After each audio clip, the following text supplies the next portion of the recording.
दो टूक सीधी बात। प्राचीन काल में आसाम प्राग ज्योतिषपुर का राज्य क्षेत्र था। पुराणों के अनुसार ये कामरूप की राजधानी था। महाभारत काल में जहाँ का राजा नरकासुर था, उसके बाद उसका पुत्र भगदत्त राजा बना। हालांकि आसाम में अहोम राजों की ही ज़्यादा चर्चा की जाती है और आज हम भी बात करेंगे इसी धरती पर पैदा हुए संतराज रुद्रांकर हजारिका की, जो असम क्षेत्र के ही रहने वाले हैं और वहीं पे रह के आज अपना कार्य कर रहे हैं। इसके साथ साथ हम इसकी बैकग्राउंड हिस्ट्री के बारे में भी थोड़ी आप लोगों को जानकारी देंगे। कुछ इतिहासकारों का मानना है मध्यकाल में सन 1228 में ब्रह्मा के चीनी विजेता चाउ लुंग शिव का फा ने इस पर अधिकार कर लिया। वह अहोम वंश का था, जिसने अहोम वंश की सत्ता जहां कायम की। अहोम वंश का शासन 1829 पर्यंत तब तक बना रहा जब अंग्रेजों ने उन्हें हरा दिया।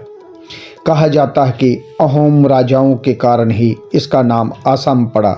शक्तिशाली अहोमों ने मुगल साम्राज्य के विरुद्ध 17 बार लड़ाई लड़ी और जीत हासिल की। वास्तव में वह एकमात्र राजवंश थे जो मुगल साम्राज्य के अधीन नहीं हुए। इतिहासकारों ने आज तक वीर शिवाजी, महाराणा प्रताप और ग्रेट मराठा के बारे में ही हमें ज़्यादा जानकारी दी है। लचित बोरफुकन असम के इस योद्धा के बारे में दुर्भाग्य की बात यह है कि आज भी इस वीर योद्धा का नाम भारत के कुछ 10% लोग ही जानते हैं। और जनाब रुद्रांकर हजारिका जी की पैदाइश भी डेकियाल नौगाम जिला असम में हुआ। आप एक साधारण परिवार से ताल्लुक़ रखते हैं। आप जी के वालिद साहब स्वर्गीय सत्य हजारिका और माता श्रीमती दीपाली हजारिका एक कुशल गृहिणी है। नमस्कार, आदाब, सत श्री अकाल। दो टूक सीधी बात प्रोग्राम लेकर एक बार मैं फिर आपकी खिदमत में हाजिर हूँ। जैसा कि आप जानते हैं, इस प्रोग्राम के बाद हम आपकी मुलाकात करवाते हैं एक ऐसी शख्सियत के साथ जिन्होंने ज़िंदगी के किसी न किसी सूबे में एक खास मुकाम हासिल किया है, एक अपनी अलग पहचान बनाई है। आज जिस शख्सियत को हमने स्टूडियो में जन्नत दी है, उनका नाम किसी तारुफ का मोहताज नहीं है। कला की दुनिया में इनके नाम को सभी जानते हैं। आज हमारे साथ बेहद ही खास मेहमान, जाने माने मूर्तिकार रुद्रांक, जो असम के रहने वाले हैं, हमारे स्टूडियो में विराजमान है। नमस्कार रुद्रांक जी, दो टूक सीधी बात प्रोग्राम में आपका स्वागत है। सबसे पहले आप बताइए कि आपका जन्म कहाँ हुआ और उस वक्त आपके पारिवारिक माहौल कला के प्रति कैसा था घर में? जी, पहले आपको बहुत बहुत शुक्रिया। नए वर्ष के पहले दिन आपने मुझे ऐसा मौका दिया आपके सारे से बात शेयर करने के लिए, और हमारे आसाम की तरफ से दिल्ली में आपके स्टूडियो में बैठकर ये सारी बातें बताने के लिए पहले आपको और सारे आर्टिस्ट कलाकारों को नववर्ष की शुभकामनाएं। मेरा आसाम में जन्म हुआ है। असम प्रदेश का एक बड़ा ज़िला है जहाँ पर हमारा फिलोसोफर, दार्शनिक महापुरुष श्रीमंत शंकरदेव जी ने जन्म लिया था, जो हमारा गुरु है, कला का गुरु है, संगीत का गुरु है, अभिनय का गुरु है। उसी जगह में मेरा जन्म हुआ है। नौगांव जिला के कलियाबड़ में मेरा गांव का नाम है ढेकियाल गांव। और मेरा जन्म के समय मेरा पिताजी और मेरा माँ और मेरा एक बड़े बहन थे। फ़िलहाल अभी मैं माँ के साथ ही रहता हूँ। मेरा बहन का शादी हो गया है और मेरा पिताजी मेरा 3-3.5 साल में गुजर गया है। तब से लेकर अब तक जो मेरा आर्ट का जर्नी है, उसमें मेरा हमेशा पहला गुरु माता जी ही है। हाँ, माता जी तो हमेशा रहती है। माँ का ऋण हम कभी नहीं चुका पाते और माँ से बड़ा गुरु कोई होता भी नहीं। और आपको कब लगा कि आपको कलाकार ही बनना है? हम बचपन में आपको उन यादों में ले जाते हैं जब आप स्कूल में पढ़ते थे। जब स्कूल में आपने पहले कब ड्राइंग किया या कब सोचा कि मुझे कलाकार ही बनना है? उस वक्त आपको किस शख्सियत ने प्रेरणा दी या कौन पहले गुरु थे? मैं बोलना चाहूँगा, ये बहुत मेरे लिए गौरव की बात है, बहुत दुख की भी बात है ये, कि मेरा एक चाचा था जिनका नाम था सपून कुंवर हजारिका जी। मेरा चाचा ने उन्होंने एकेडमिक वहाँ पर डिप्लोमा करके आर्ट किया था, लेकिन पहले वहाँ पर आर्ट का इतना बड़ा माहौल नहीं था। लेकिन गांव में हम लोगों का जो कीर्तन गृह है, नामघर है, वहाँ पर बहुत सारे कलाकार ने जो हम लोग का ट्रेडिशनल भावना है, जो संस्कृति है, वहाँ पर मेकअप के लिए और ये परफॉर्मेंस करने के लिए बहुत सारी चीज़ें बेम्बो स्लिट से, काउडंग से बनाते थे। उस टाइम में हमने देखा था इसको कैसे बनाया जाए। और दूसरा चीज़, वहाँ पर बचपन में हमारा कीर्तन के नामघर के पास एक तालाब से ऐसे से आठा जैसे मिट्टी निकलता था, उससे हम लोग छोटा छोटा मूर्ति, मेरा दोस्त लोग, भाई लोग, ऐसे ही हम लोग बनाते थे। उससे हमारा इंस्पिरेशन आया था। तभी मेरा जो साथा था सपून कुंवर जी, उन्होंने मुझे बताया कि तुम आर्ट में चलो। तो मैं पहले स्कूल ही नहीं गया, एकेडमिक स्कूल नहीं गया, लेकिन 2 या 2.5 साल में मैंने आर्ट स्कूल ज्वाइन कर लिया था। तभी ऐसे ही पतला कागज़ में हमको पहले आर्ट करने के लिए इंस्पिरेशन माँ और साचा ने दिया था। वही मेरा आर्ट का शुरुआत है। धीरे धीरे जो हमारा नामघर में जो वैष्णव कल्चर के लिए जो भी परफॉर्मेंस के लिए जो भी तैयारी किया जाता था, उनमें हम लोग भाग लेते थे। उसमें हमें बहुत मज़ा आता था। फिर माँ ने भी सोचा, घर के सभी लोग सोचा कि आगे बढ़ के ये थोड़ा क्रिएटिव बनेगा। तो उसी इंस्पिरेशन से आज इस मुकाम तक पहुंचा हूँ, जिसमें मेरा घर का माहौल ही मेरा आर्ट के लिए मतलब मेरा सबसे ज़्यादा इंस्पिरेशन था। तो आपने BFA कब की और उस वक्त आपके कौन कौन गुरु थे? जी, पहली बात तो मैं जब आर्ट स्कूल ज्वाइन किया था, मैं रंगम आर्ट स्कूल था, वो कलियाबर में ही था, जखलाबंधा में। रंगम आर्ट स्कूल में मैं 1998 में ज्वाइन किया था। तब से लेकर मेरा जर्नी चलता रहा। हम लोगों का डिप्लोमा पीरियड 11 साल था। तो 2007 में मेरा art college, government college of art and craft, Assam में एक ही लौटा आर्ट कॉलेज है जो नॉर्थ ईस्ट का पहला एकेडमिक आर्ट इंस्टीट्यूट है। वहाँ का जो सीनियर था, वो लोग आर्ट कैंप के लिए हमारे स्कूल में गया था। तभी उन लोगों का काम देखकर मुझे बहुत अच्छा लगा कि हम लोग ऐसे ऐसे लैंडस्केप करते थे, ऐसे ड्राइंग करते थे, लेकिन उसके अलावा भी उसके ऊपर भी कोई आर्ट होता है। तभी हमारे सीनियर से पता चला कि गुवाहाटी में एक आर्ट कॉलेज है और उसमें पढ़ाई कर सकते थे, डिग्री कर सकते हैं। तो मैं 2012 में गुवाहाटी आया। 12 में मैंने बैचलर ऑफ फाइन आर्ट्स के लिए ज्वाइन किया। फिर उस वक्त कौन कौन से गुरु थे आपके और जिनसे आपने कला की वो बारीकियां सीखी? जी, मेरा सौभाग्य है कि मैं इस कल्चर की तरफ आकर्षित इसलिए हुआ। मेरा पहला गुरु था मेरा हॉस्टल का सीनियर। मेरा हॉस्टल का नाम था जिवेश्वर बरुआ, जिन्होंने असम में आर्ट कॉलेज का वो स्थापन किया था। तो डिपार्टमेंट का गुरु है मेरा, पहले वो थे हमारे कृष्ण गोस्वामी जी, राहुल चंद्र गगोई जी और गोपाल सोनार जी। इन तीनों गुरु का मुझे स्कल्पचर सीखने के लिए डिपार्टमेंट से सीख मिली थी। उसके अलावा कई थॉट्स, कई मतलब कॉन्सेप्ट डेवलप करने के लिए मुझे ग्राफिक्स डिपार्टमेंट का मेरा गुरुजी पिता समान दिलीप तामोली जी, और पेंटिंग से अतुल बरुआ सर से, और अप्लाइड से दुर्लभ भट्टाचार्य सर से, कहीं से हमारे गुरु से मुझे प्रेरणा मिली काम करने के लिए। और उनकी बदौलत में आगे जाके असम सेंट्रल यूनिवर्सिटी में स्कल्पचर में मैंने मास्टर डिग्री भी कर लिया। मास्टर डिग्री जब कर रहे थे आप जी, आपने कौन कौन सी टेक्निक और मीडियम में काम किया, उसके बारे में भी जरा संक्षेप में बताइए। असम में फिलहाल हम लोगों का ऊद में काम करने का बहुत मज़ा है, क्योंकि नॉर्थ ईस्ट में ऊद का बहुत एक ट्रेडिशनल चलता आया है वहाँ से जी। और और उसके अलावा कौन कौन सी वुड होती है जिसमें आप काम करते हो? वहाँ पर हमारा शीशम का ऊद होता है, सेगुन होता है, गमाड़ी होता है, और कटहल का जो पेड़ है वो पेड़ से भी हम लोग बहुत सारे काम करते थे। और इसके अलावा हम लोग का वहाँ पर मिट्टी में बहुत गुण है, मतलब जिससे हमारा काम करने के लिए मज़ा है। और हमारा वहाँ का मिट्टी का जो मतलब आठा है, उससे हम लोग बहुत दिन तक, सालों भर तक उसको प्रैक्टिस कर सकते हैं। कई कई जगह पे हमने काम किया बाहर सीखने के टाइम में। हाँ, उसमें प्लास्टिसिटी बहुत ज़्यादा है और उसमें एक संतुलन रहती है हाँ, काम करने में। जी। इसके अलावा हम लोगों को अगर बड़े पैमाने में अगर काम करना हो, फिर हम अभी जो आधुनिक तरीके में जो फाइबर ग्लास का जो काम होता है, उसी को भी हम लोगों ने time to time medium develop करने के लिए फाइबर ग्लास के भी काम बहुत सारे किए थे। लेकिन मुझे स्पेशली ऊद और टेराकोटा जो फायरिंग प्रोसेस है ट्रेडिशनल, उसमें काम करने के लिए मुझे ज़्यादा अच्छा लगता है। लेकिन दुर्भाग्य है कि अभी हम दिल्ली में आके देखे हैं कि यहाँ पर इतना बड़ा बड़ा स्टोन का काम होता है, हर स्टेट में काम होता है। तो हमारे वहाँ पर स्टोन का काम करने के लिए हम लोग को अभी तक मौका नहीं मिला, और वैसा कोई मतलब एनवायरनमेंट भी नहीं है काम करने का, कोई सीख भी वैसा मतलब माहौल नहीं बना है अब तक। तो आपके बदौलत हमको अभी वो इंस्पिरेशन मिली है कि कहीं पे भी स्टोन कर्विंग का काम कर सकते हैं। तो हम वही मतलब सोच लेकर अभी यहाँ पर आप पहुँचे हैं, आपको ढूंढकर। और आप आसाम में बहुत जनप्रिय है कि अगर स्टोन का कुछ काम करना हो तो देवीदास जी से एक बार बात करो। वो सारे मेरे दिल्ली में बहुत सारे एक्सपर्ट बैठे हैं, बहुत सारे कलाकार हैं जी। जो स्टोन में काम करते हैं। जी। मैं हाल ही में ये जो लोकल स्टोन आज आपको बताया, लोकल स्टोन में काम कर रहा हूँ।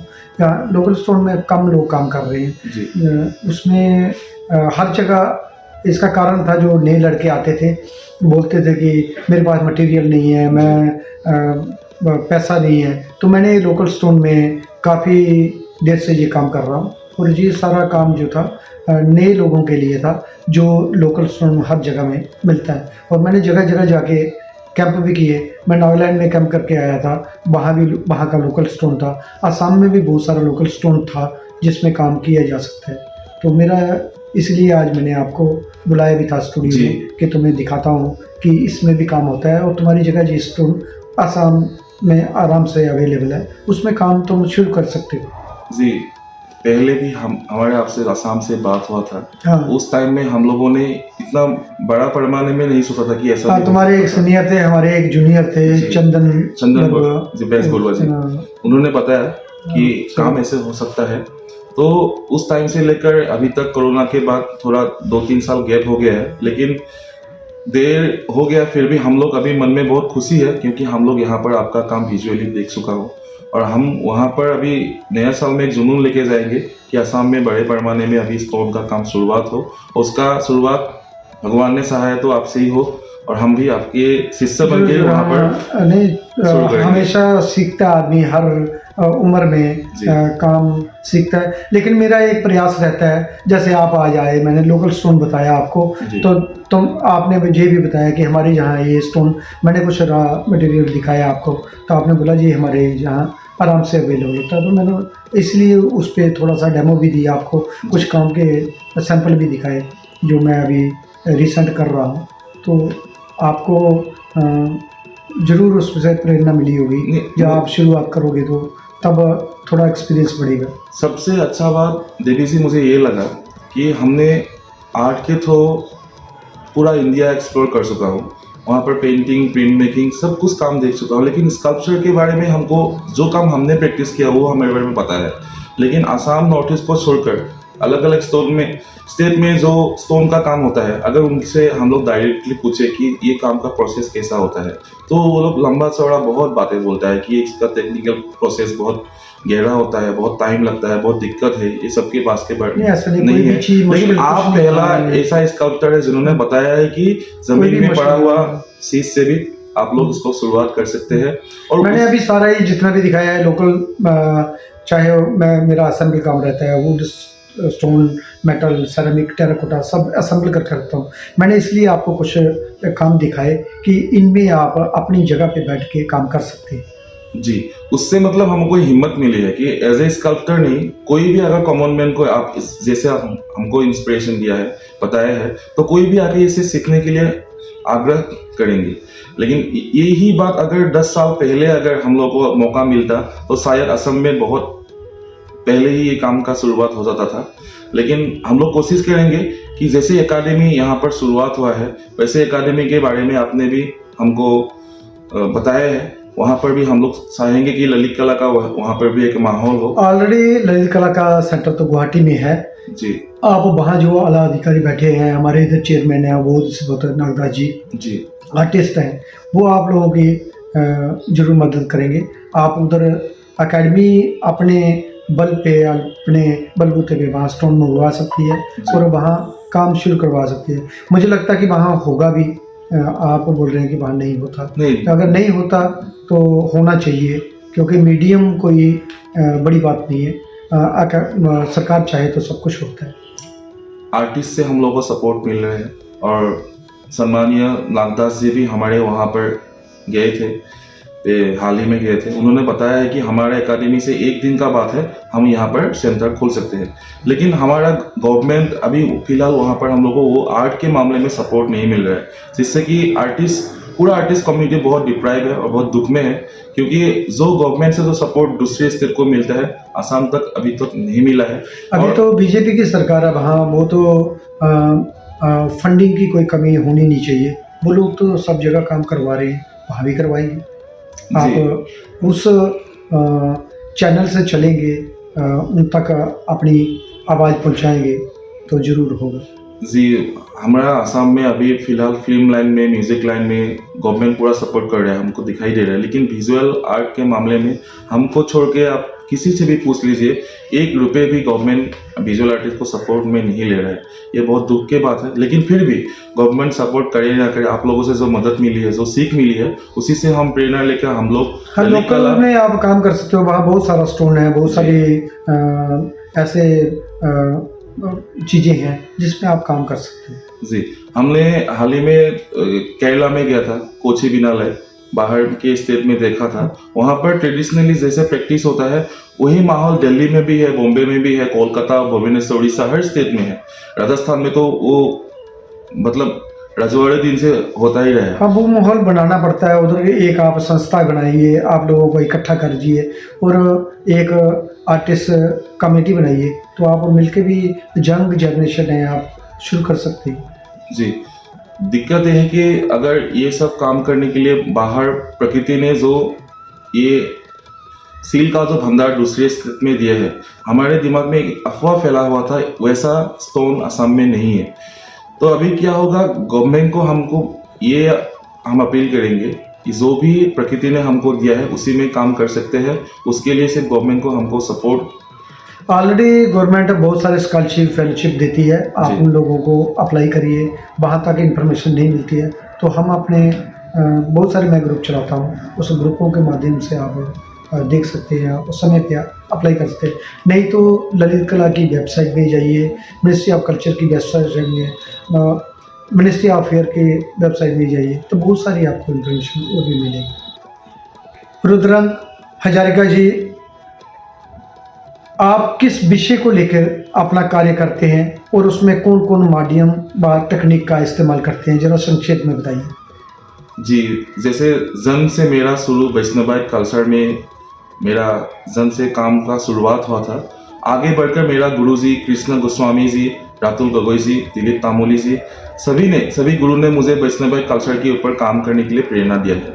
तो मैं उसी माध्यम को लेकर अभी wooden sculpture of panel of Assam, जो शंकरदेव, महापुरुष श्रीमंत शंकरदेव के टाइम में, जो 14 BC में जो काम हुआ था, जो ट्रेडिशनल बेस था जी, उस काम को मतलब आज से 600-700 साल पहले जो प्रैक्टिस होता था वो अभी नहीं होता है।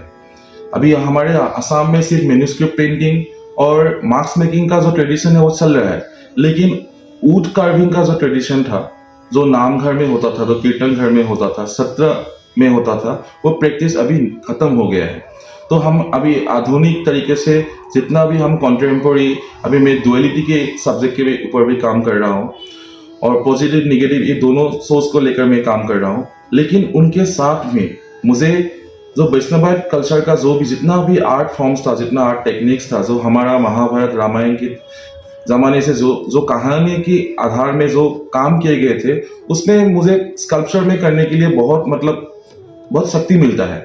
तो मैं आगे जाकर जितना काम होगा, स्टोन का हो या वुड का हो, मैं वैष्णवाइट कल्चर का जितना सारा काम हो गया है हमारे हाथ से, होती कला को तुम फिर से जिंदा हाँ, उनको जिंदा करने के लिए दिल से कोशिश कर रहा हूँ और आगे जाकर उसको मैं थोड़ा बड़ा अपने ट्रेडिशन को बचाने के लिए और बहुत अच्छी सोच है आपकी। आप उसको कहाँ तक ले जा सकते हैं। दुख की बात है कि wooden sculpture panel of Assam Vaishnavite period का, इसमें रिसर्च वर्क भी नहीं है। अगर हम गूगल में भी पढ़ना चाहते हैं, आसाम का जितना सारा बड़ा बड़ा नामघर है, बड़ा बड़ा मंदिर है, वहाँ का मंदिर के ऊपर तो रिसर्च हो चुका है बहुत सारा, लेकिन हमारा जो 600-700 साल पुराना जो स्कल्पचर्स है उदन में, जो नामघर सत्र में है, उसके ऊपर रिसर्च वर्क नहीं है और उस काम को लेकर प्रैक्टिस भी नहीं है। तो मेरा सोच ऐसा है, जो काम दूसरा लोग नहीं करना है मुझे वही करना है। जिसको बारे में लोग नहीं सोच रहे, कॉमन पीपल नहीं सोच रहे, आर्टिस्ट भी उसको छोड़ चुके हैं उस प्रैक्टिस को, मुझे उस काम को आगे लेके जाना है। और 2024 का शुरुआत में जितना सारा प्रैक्टिस होगा, जितना छोटा बड़ा काम होगा, मैं उद्यम स्कल्पचर वैष्णव पीरियड के ऊपर ही काम करना चाहता हूँ। दोस्तों आइए एक नज़र डालते हैं रुद्रांकर हजारिका जी द्वारा बनाए मूर्ति शिल्पों में। जनाब रुद्रांकर हजारिका जी की पैदाइश गांव डेकियाल, नौगाम, जिला असम में हुआ। आप एक साधारण परिवार से ताल्लुक़ रखते हैं। आप जी के वालिद साहब स्वर्गीय सत्य हजारिका जी और माता श्रीमती दीपाली हजारिका जी एक कुशल गृहिणी हैं और परिवार में बड़ी बहन जानी दीदी डॉक्टर शिल्पा हजारिका है और वह परिवार में पहले व्यक्ति हैं जो आर्ट फील्ड में आए।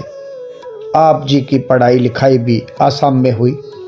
उसके बाद आप जी ने अपना रुख कला की ओर किया और अपनी BFA की स्नातक डिग्री भी गुवाहाटी आर्ट कॉलेज असम से की और उसके बाद मास्टर ऑफ फाइन आर्ट की पढ़ाई भी पूरी की। आज वह अपने गांव में ही रहकर कई कमीशन वर्क व अपना क्रिएटिव कार्य कर रहे हैं और कई स्टेट व नेशनल व इंटरनेशनल प्रदर्शनियां भी अलग अलग जगह कर रहे हैं। इन्होंने कई स्टेट अवार्ड, नेशनल अवार्ड और कई जूनियर अवार्ड भी अपने नाम किए हैं और कई सामाजिक संस्थानों में भी वह समाज सेविका का नेतृत्व भी संभालते हैं और इनकी अपनी एक संस्था भी है जिसमें वह लगातार कार्य करते नजर आते रहते हैं। संयुक्त राष्ट्र रुद्र हजारिका जी हाल ही में ग्रुप प्रदर्शनी लेकर दिल्ली ललित कला अकेडमी में आए और अपने कई साथियों के साथ इन्होंने ग्रुप शो यहीं पे किया और कई महान हस्तियां इनके इस प्रदर्शनी में आई और इनके कार्य को सहारा। रुद्रांकर हजारिका जी ने कुदरत की गोद में बैठकर कुदरत की बनाई हुई बेहद अपने आसपास दिखने वाली प्राकृतिक चीज़ों को अपनी अभिव्यक्ति का जरिया बनाकर, अभूतपूर्व जरिया बनाकर अपना कार्य विभिन्न विभिन्न माध्यमों में कर रहे हैं। आज दुनिया भर में उनके द्वारा बनाए गए लकड़ी के मूर्ति शिल्पों व अन्य धातुओं में कार्य प्रदर्शनियों देश विदेश में अलग अलग हिस्सों में लग रही हैं और वह काफ़ी समय से कई समाज सेविका का कार्य भी लगातार कर रहे हैं। रुद्रांकर हजारिका जी आज ललित कला अकेडमी रीजनल सेंटर गढ़ी में आए हुए हैं।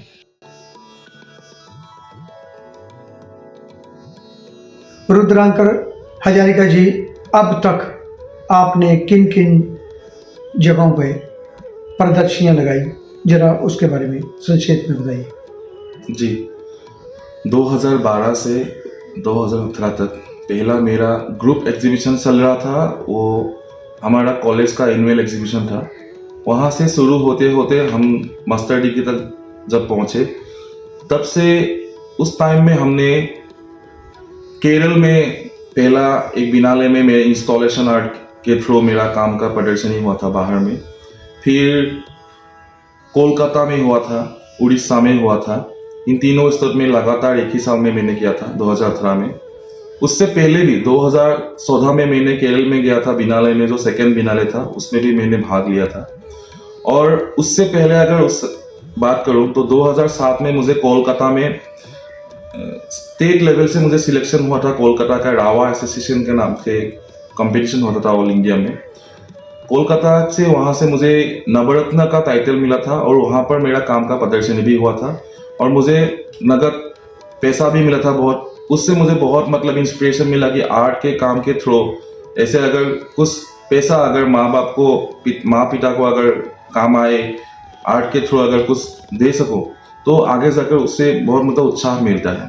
तो कोलकाता स्टेट ने वो मुझे उत्साह दिया था, फिर केरल ने दिया था, और आगे जाकर आसपास का हमारा नॉर्थ ईस्ट का जितना सारा स्टेट था वहाँ पर हमने अपना काम का प्रदर्शनी करने के लिए मौका मिला था through government of cultural affairs, NCERT ऐसा संस्था में हमको मौका मिला था।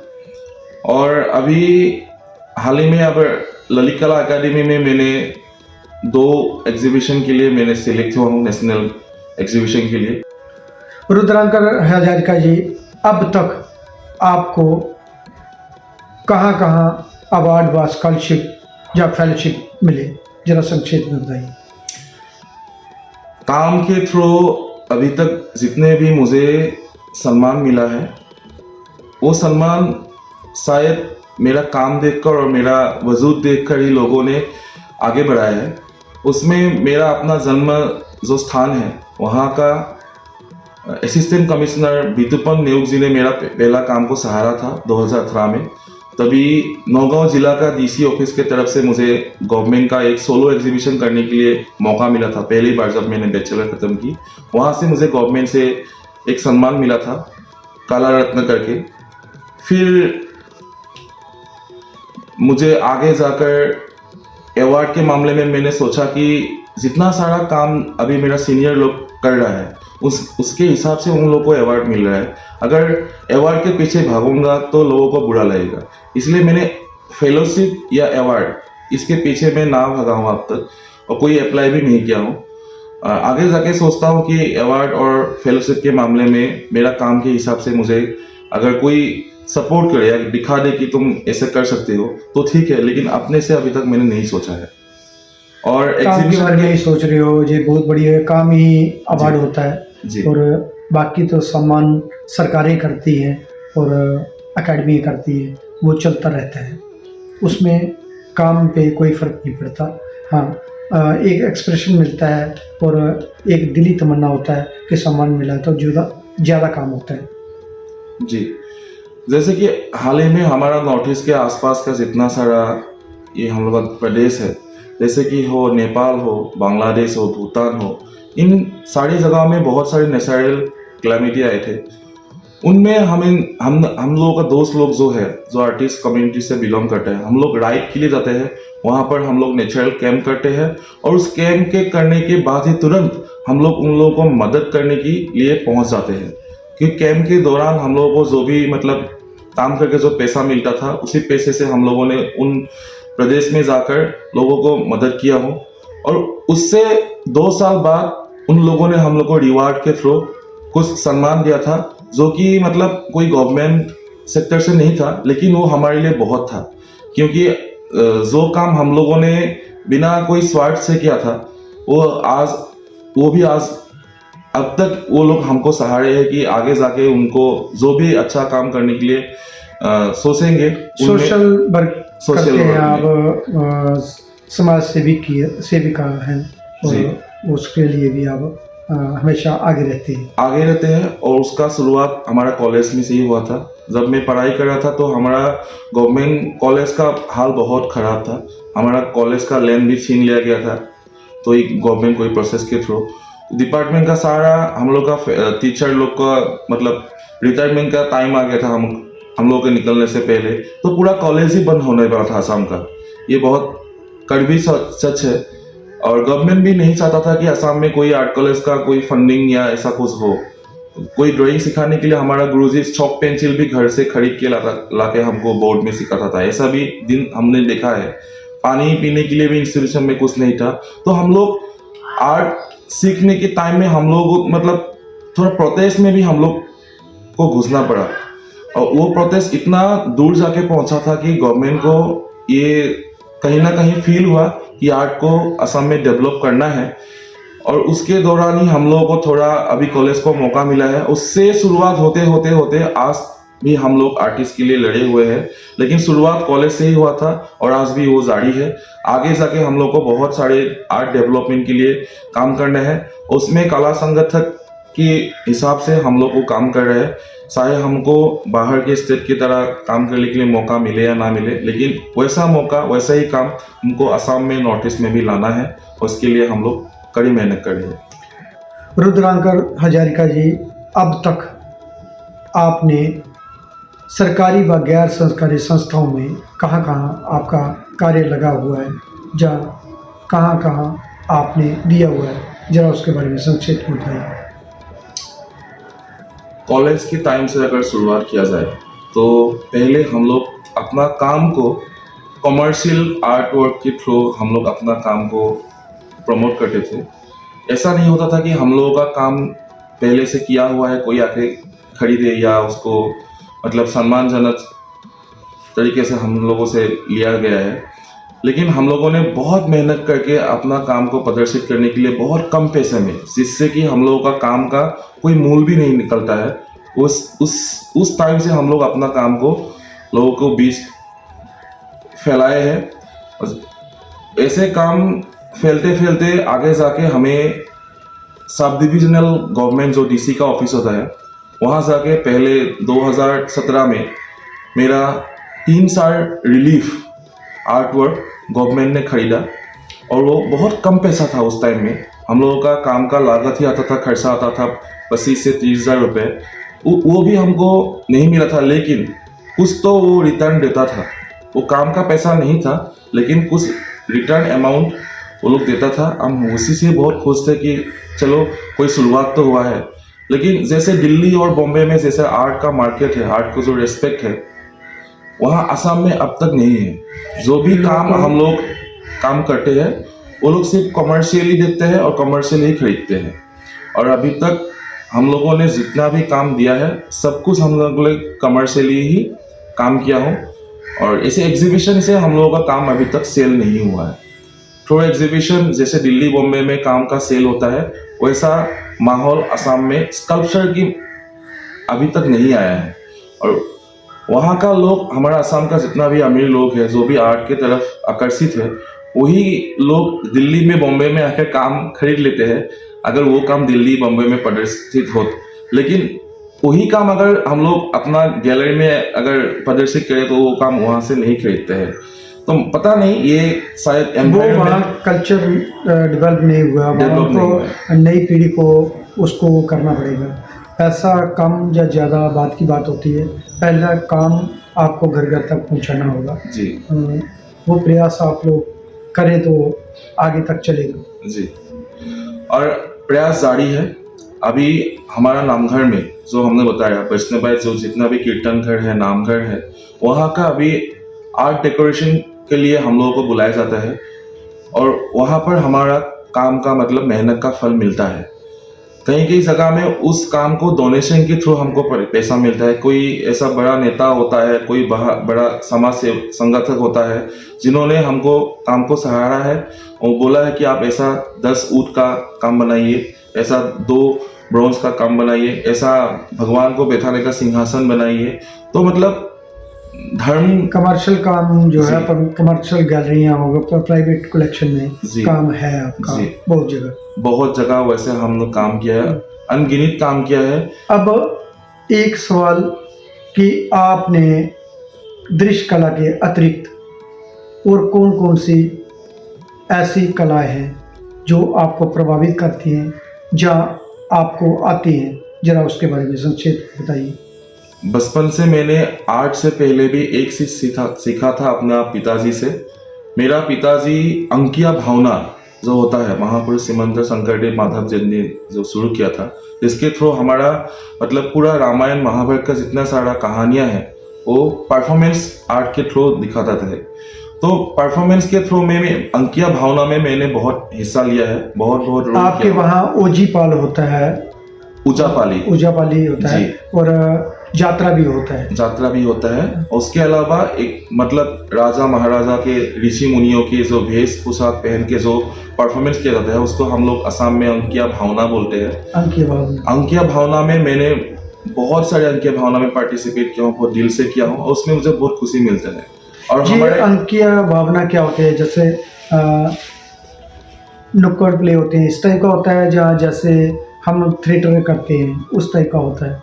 ज़रा संक्षेप में बताइए, क्योंकि बहुत सारे ऐसे कलाकार हैं जहाँ हमारे कला प्रेमी हैं जिनको असम से दूसरी जगह भी इस जर्नी को देखते हैं, आपकी जर्नी को, तो उनको मालूम पड़े कि ये क्या है, उसके बारे में थोड़ा बताइए। अंकीय भावना हम लोगों का पूरा भावना और दिल से जुड़ा हुआ एक रियलिटी शो है। जैसे कि बताए अभी ट्रेडिशनल होता है प्योरली।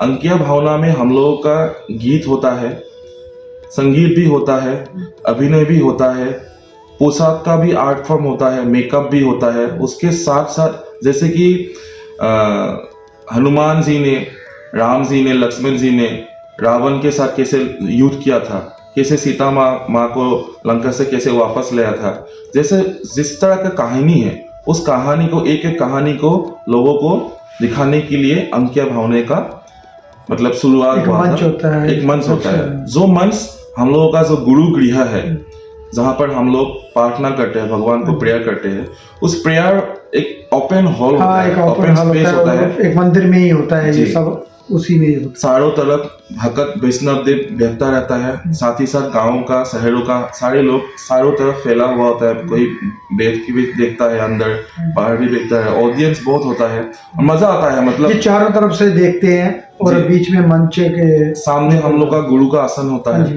भगवान को जहाँ पर हम लोग प्रार्थना करते हैं। तो एक एक आर्टिस्ट आता है, अपना परफॉर्म करता है और पूरा ओपन होता है। मतलब अंकीय भावना में स्टेज में अभी थोड़ा कमर्शियल टाइप में होता है, लेकिन हमारा कलियाबर में, नौगांव में, जहाँ पर शंकर देव जी का जन्म हुआ था, वहाँ पर भी अभी भी ओपन ही है। और उस चीज में मुझे आर्ट के जैसा ही मतलब बहुत अच्छा लगता है, सुकून मिलता है। और जब हम लोग अंकीय भावना करता है तो हम लोगों का एक्सप्रेशन और माइंड थॉट उस कैरेक्टर में घुस जाता है। तो बहुत कैरेक्टर ऐसा है जिसके नाम से भी मुझे अभी वो लोग बुलाते हैं। कोई हमको बाली बुलाता है, वहाँ पर हनुमान बुलाता है, कोई राजा के नाम से बुलाता है। लेकिन आज तक मुझे कोई मतलब ये निगेटिव रोल का मौका नहीं मिला है। मेरा घर से भी मतलब उन लोग, मामी ने बोला कि तुम निगेटिव रोल मत करो, और आज तक पॉजिटिव रोल ही किया हूँ जितना किया हूँ। तो मुझे परफॉर्मेंस करने में बहुत अच्छा लगता है। और उसके अलावा आर्ट किया हूँ, परफॉर्मेंस किया हूँ, और समाज सेवा के थ्रू मैं अपना पूरा मतलब अपना समय योगदान देते हो। बहुत अच्छी बात है, ये समाज सेवक को और जन कल्याण के हित में सोचते हैं जी। एक आखिरी सवाल,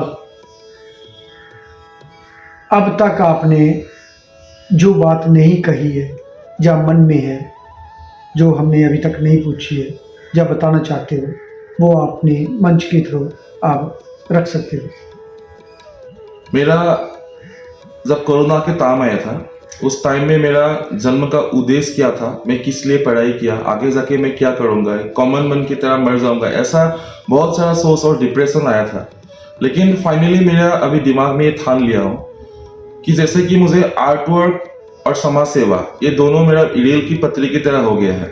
अगर मैं आर्ट छोड़कर अगर खाली समाज सेवा करूँ तो मुझे लगता है कि मेरा वजूद हो जाएगा, और अगर खाली आर्ट करके समाज सेवा भी छोड़ दूँ तो मुझे लगता है मैं थोड़ा सेल्फिश बन गया हूँ। थोड़ा अपने थिंकिंग के बारे में सोचता हूँ, समाज के बारे में सोचने के मुझे टाइम क्यों मैं नहीं दे रहा हूँ, ऐसा मतलब महसूस होता है। तो इस दोनों चीज़ को कंबाइन करके मेरा अभी एक ही मिशन है। जैसे कि हमारा असम में एक कड़वी सच है और आखिरी सच है कि अभी तक मास्टर डिग्री करने के लिए, PhD करने के लिए कोई भी गवर्नमेंट ऑर्गेनाइजेशन आर्ट को एडॉप्ट नहीं किया है, डेवलप नहीं किया है, कोई भी डिपार्टमेंट। पूरा इंडिया में आर्ट अभी एजुकेशन डिपार्टमेंट के अंदर है। पहले शुरुआत में असम में भी एजुकेशन डिपार्टमेंट में ही था, लेकिन वो नेशनल तौर पे कल्चरल अफेयर्स के अंदर चल रहा है, जिसमें कि वो हम लोग का आर्ट को एजुकेशन पर्पस के लिए अभी भी लोग नहीं सोचते हैं कि वो जैसे कि मतलब बहुत पीछे का सोच है। मतलब तो हमको आर्ट का डेवलपमेंट के लिए मुझे खुद का जीवन पूरा समर्पित करना है। आर्ट डेवलपमेंट के लिए मैं एक बड़ा इंस्टीट्यूट बनाने का मेरा सपना है, और इस सपने में बहुत सारे लोग जुड़े हुए हैं। और इसके लिए हम बताना चाहते हैं कि हाँ, आप एक संस्था भी चलाते हैं और उसके साथ भी बहुत सारे लोग जुड़े हुए हैं। अभी हाल ही में आपका शो था, उसमें जी। भी उन्होंने जिक्र किया था आपका। जी। आप उसमें अच्छे पद पे हैं, ज़रा उसके बारे में भी बताइए। कौन सी संस्था है और किसके साथ आप काम करते हैं, किन लोगों के साथ करते हैं, कौन कौन साथी हैं आपके? पद का मामले में पद तो हमने कभी भी किसी से नहीं मांगा और कभी सोचा भी नहीं था कि हमें इतना दिग्गज लोग रहते समय मुझे ऐसा सम्मानित पद से काम करने के लिए, समाज सेवा करने के लिए मौका मिलेगा। लेकिन लोगों का जो विश्वास है, जो प्यार है कि ये लड़का आगे जाकर पहले से जैसा काम कर रहा है आगे जाकर और करेगा, इसको सपोर्ट करना चाहिए। तो उस सपोर्ट सिस्टम के थ्रू हम लोग का एसोसिएशन ऑफ विजुअल आर्टिस्ट है, एसोसिएशन जो गवर्नमेंट ऑर्गेनाइजेशन, मतलब एक लौता गवर्नमेंट रजिस्टर्ड ऑर्गेनाइजेशन है, उसमें मैं अभी वर्किंग प्रेसिडेंट हूँ। और उसके अलावा हम लोगों का government college of art and craft Guwahati का जो एल्यूमिनी एसोसिएशन है, उसका भी मैं अभी फिलहाल जनरल सेक्रेटरी हूँ। और मेरा खुद का दो संस्था है, एक है श्रीमंत शंकरदेव मानव संस्कृति फाउंडेशन। इस फाउंडेशन का शुरुआत होने से पहले 2012 में ही हम लोगों ने क्राउड, एक ग्रुप ऑफ आर्टिस्ट का नाम से शुरू किया था, जिसका दो चार दोस्त तन्मय दास करके है, विश्वजीत दास करके है, पराग दास करके है, ये लोगों ने हम लोग और मैं, हम सारों लोगों ने पहले टाइम शुरुआत किया था कि हमको जैसे कि केरल में स्टेट में देखा था आर्ट, म्यूजिक एंड परफॉर्मेंस, ये तीनों चीज़ों को लेकर जैसे बाहर की विदेशी पर्यटकों को जैसे परफॉर्मेंस देता है अपने स्टेट के बारे में, जैसे वो रॉ कल्चर को प्रेजेंट करता है, वैसे ही हमारे असम में लेकिन आर्टिस्ट, विजुअल आर्टिस्ट अलग जगह रहते हैं, सिंगर परफॉर्मेंस अलग जगह रहता है और एक्टर भी अलग जगह रहता है। सब मिलकर असम का कल्चर को डेवलप करने के लिए कोशिश अब तक नहीं हुआ है। वो कोशिश करने के लिए हम लोगों ने क्राउड, एक ग्रुप ऑफ आर्टिस्ट किया। जैसे कि हम लोग थिएटर देखने के लिए जाता है, लेकिन कितना थिएटर आर्टिस्ट आर्ट एग्जीबिशन देखने के लिए आता है, हम लोग म्यूजिक का वीडियो देखते हैं, स्टेज परफॉर्मेंस भी देखते हैं, कि कितना सिंगर हम लोग का आर्ट फॉर्म देखने के लिए आता है।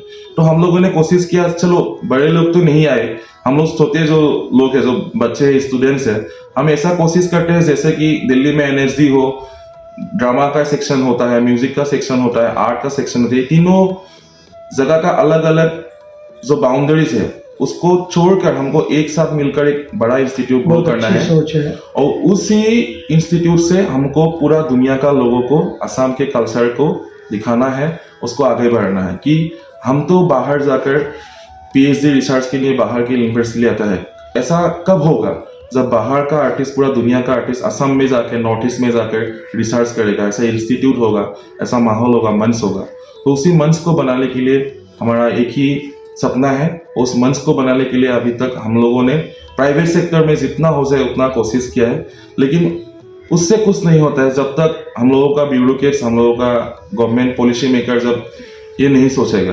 तो हमारा अपील है कि गवर्नमेंट नॉर्थ ईस्ट में जैसे कि मेडिकल काउंसिल होता है, स्पोर्ट्स काउंसिल होता है, ऐसे कोई आर्टिस्ट काउंसिल बनाए जिसमें साल में फिल्म के लिए, म्यूजिक के लिए जितना करोड़ करोड़ फंड मिलता है, आर्टिस्ट के लिए 1000 लाख रुपए भी अगर होता है तो उससे बहुत बड़ा काम हो सकता है। अगर कोई सपोर्ट नहीं करेगा तो कुछ नहीं होगा। लेकिन हम लोग जो एल्यूमिनी है, जो आर्टिस्ट है, बहुत लोग घर में ही बैठ के डिप्राइव हो गया है, उनका छवि, उनका मूर्ति, सभी शिल्प मतलब जमीन में मिल गया है, तो उनको प्रिजर्व करने के लिए भी हम लोगों का अभी म्यूजियम सफिशिएंट नहीं है, हम लोगों का बहुत आर्ट गैलरी भी असम में नहीं है। जैसे कि दूसरे स्तर को जितना मौका मिला है, जितना सपोर्ट मिला है, असम में अब भी आर्ट के मामले में बहुत बहुत कोसों दूर पीछे है। अब भी हम लोग दिल्ली को अगर देखते हैं, असम को देखते हैं आर्ट के मामले में, तो बहुत 50-60 साल पीछे है। ऐसा लगता है कि आर्ट का शुरुआत ही नहीं हुआ है। जो लोग अभी हमारा दिग्गज जो गुरु लोग काम कर रहे हैं, वो अपने सेल्फ मोटिवेशन लेकर, अपना एक जुनून लेकर खुद से वो काम कर रहे हैं, कोई सपोर्ट नहीं है। लेकिन आर्टिस्ट को जिंदा रहने के लिए ऐसा माहौल बनना पड़ेगा, ऐसा मंच तैयार करना पड़ेगा। तो हम लोग कोशिश कर रहे हैं कि किसी ना किसी को तो ये शुरुआत करना पड़ेगा। तो हम लोग उस शुरुआत को वहाँ पर लाना सकते हैं। तो पहले ही शुरुआत किया था, लेकिन फंडिंग की वजह से कुछ नहीं हो पा रहा है। लेकिन बिना फंडिंग के भी हम लोग कैसे काम कर सकते हैं, इसके लिए हम लोग सोचते सोचते आगे बढ़ते बढ़ते आप जैसे लोगों को मिला है, जिसके माध्यम से आज अभी 2026 में पता चला है कि ऐसे भी आर्ट का डेवलप हो सकता है। लेकिन वो बार हमारा असम का आर्टिस्ट को मतलब पता नहीं, कम्युनिकेशन बहुत गैप है, चर्चा नहीं होता है, आर्ट टॉक नहीं होता, आर्ट का उनको एक सेमिनार नहीं मंच होता पे है। लाने के लिए आप लोगों को प्रयास करने पड़ेंगे जी और ज़्यादा से ज़्यादा लोगों को साथ में जोड़ना पड़ेगा। जी, और आपके माध्यम की सीधी बात से हम लोग को दरख्वास्त है, जो भी लोग नॉर्थ ईस्ट में आके काम करना चाहते हैं, असम में आके काम करना चाहते हैं, हम लोग अपने तरफ से पूरे हृदय से उनको स्वागत करते हैं कि आइए आप नॉर्थ ईस्ट के भारत की एक बड़े 7 राज्य को आप आर्ट के मामले में थोड़ा मदद कीजिए, डेवलप कीजिए, ताकि दूसरे स्टेट की तरह असम और नॉर्थ ईस्ट को भी आर्ट के मामले में थोड़ा बढ़ावा मिले, अटेंशन मिले, प्यार मिले, जिससे कि हमारा समझ पीछे ना रहे, आगे बढ़े, हौसला बढ़े। तो हम लोगों को जो स्ट्रगल्स करना पड़ा आर्ट के मामले में सीखने के लिए, अपना काम दिखाने के लिए, आगे जाकर नई पीढ़ी को वो सब नहीं दिक्कत ना करना हो, तो उसी कोशिश में हम लोग काम भी करेंगे और ऐसा प्लेटफॉर्म भी बनाएंगे। और आपको बहुत बहुत धन्यवाद कि आपके थ्रू अभी हम असम में जाकर बहुत सारा ऐसा कर सकते हैं, और आपका जितना सारा दोस्त लोग, जितना दिग्गज सम्मानीय आर्टिस्ट लोग हैं, उनको भी हम इसी मंच के थ्रू इनवाइट कर रहे हैं कि आइए, असम आइए, नॉर्थ ईस्ट आइए और हमारा आर्ट वर्क को डेवलप करने के लिए हमको मदद कीजिए। हम लोग स्वागत करते हैं, हम लोग दिल और जान से पूरा जोश में है कि हम लोग कुछ बदलाव लाएंगे। बहुत अच्छा सोच विचार है आपकी। एक आखिरी सवाल, जी जो नॉर्थ ईस्ट के लोग हैं, जहाँ कलाकार बनना चाहते हैं, जहाँ जो इस फील्ड में ऑलरेडी काम कर रहे हैं, उनको टिक के किस तरह काम करेंगे, जहाँ इस मंजिल तक पहुँच पाएंगे, जरा उसके बारे में आपके क्या विचार हैं? क्या आप संदेश देना चाहते हैं नई जनरेशन को कि किस तरह काम करना चाहिए, किस तरह उनको टिक के रहना चाहिए? मुझे लगता है अभी टिक के रहने के लिए बहुत सारा सेक्रीफाइसेस जो बाहर में है, असम से जो बाहर निकल के आए हैं, उन लोगों को करना पड़ेगा, क्योंकि अभी एक कंपटीशन का माहौल है।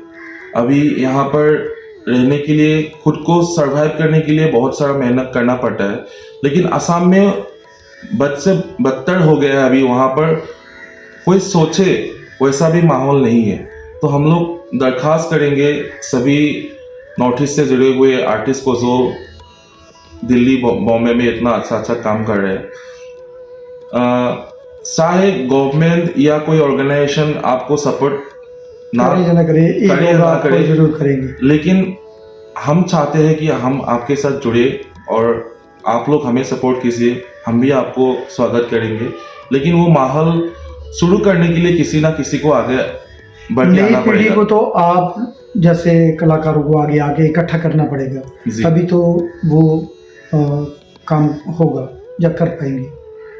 हाँ, नई पीढ़ी को तभी ये मतलब इंस्पिरेशन मिलेगा जब बड़े लोग थोड़ा सेक्रीफाइस करेंगे।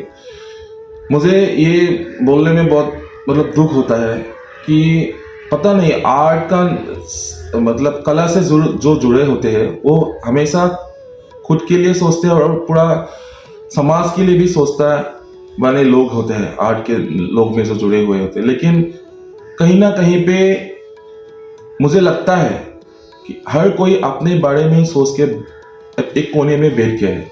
अगर बाहर भी निकल के आ गए हैं, वो भी अपने बारे में ही सोच के बैठ गया है। लेकिन ये कब बदलाव आएगा कि हम लोग सभी लोग मिलकर ऐसा समय का निर्माण करें जिस समय से हम लोगों का मतलब इससे भी आगे बढ़ने के लिए, आधुनिक तरीके से काम करने के लिए हम लोग सोच पाएंगे। ऐसा सोच पैदा करने के लिए शायद बहुत साल लग जाएगा। अगर खुद के बारे में सोचकर अगर अंदर बैठ जाएंगे तो ऐसा नहीं होना चाहिए। हम चाहते हैं कि नए पीढ़ी को आगे बढ़ाने के लिए जो पुरानी पीढ़ी है वो अंदर ना बैठे, ये उम्मीद ना खो दे कि कुछ नहीं होगा, बहुत कोशिश पहले कर लिया हो, कुछ नहीं हुआ, अभी क्या होगा। वो कोशिश आप लोगों ने आज से 15 साल 20 साल पहले शायद किया होगा, कुछ ना हो पाया होगा, लेकिन पुराने और नए ज़माने लोगों अगर मिलकर कुछ काम करें तो लगता है कुछ ना होने के मामले से कुछ ना कुछ तो होगा। तो चाहते हैं कुछ हो, कुछ बदलाव हो, आर्ट का डेवलपमेंट हो और समाज में वो दिन लौट के आए जो राजा महाराजा के दिन में था, लेकिन अब नहीं है। रुद्रांकर हजारिका जी, बहुत बहुत धन्यवाद। आप दो टूक सीधी बात प्रोग्राम में आए और आपके बारे में जाना, आपके कला के बारे में जाना और आपके कल्चर के बारे में बहुत सारी बातें आपने बताई जो इस माध्यम से हम जन जन तक पहुंचाने का प्रयास करें। बहुत बहुत धन्यवाद। दोस्तों, जी थे हमारे साथ रुद्रांकर हजारिका जो असम के रहने वाले थे, मूर्तिकार हैं और युवा कलाकार हैं जो कला सामाजिक सेवाओं में भी हिस्सेदारी बराबर निभाते हैं। धन्यवाद रुद्रांकर हजारिका जी। दोस्तों, जी थे हमारे साथ रुद्रांकर हजारिका जी जो असम से थे। दोस्तों, अगली बार हम फिर मिलेंगे किसी नई कड़ी में नए कलाकार के साथ। तब तक देवीदास खत्री को दे इजाज़त। जय हिंद, जय भारत।